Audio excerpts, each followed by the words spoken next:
Joseph est mort, mais son histoire ne s'est pas arrêtée avec son dernier souffle. Les années passent. Les générations changent. Un nouveau roi se lève en Égypte, un roi qui ne connaît plus Joseph ni tout ce qu'il a fait pour le pays. Le temps efface les souvenirs des hommes, mais jamais les promesses de Dieu. La famille de Jacob devient un peuple. Ils se multiplient, prospèrent, grandissent.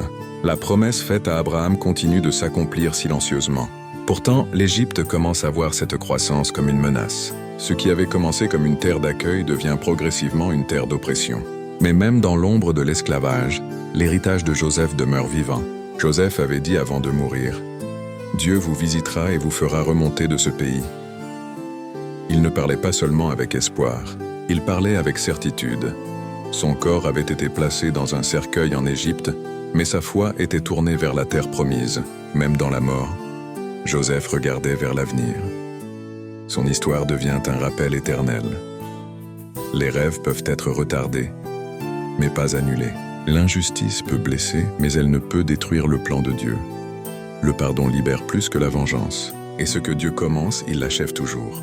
Joseph n'était pas seulement un gouverneur d'Égypte, il était un témoin vivant de la fidélité divine.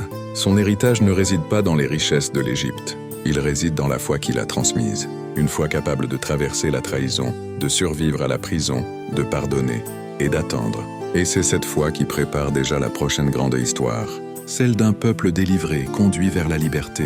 Et l'ex-histoire de Joseph nous rappelle une vérité profonde. Même quand tu ne comprends pas ce que tu traverses, Dieu écrit encore ton histoire.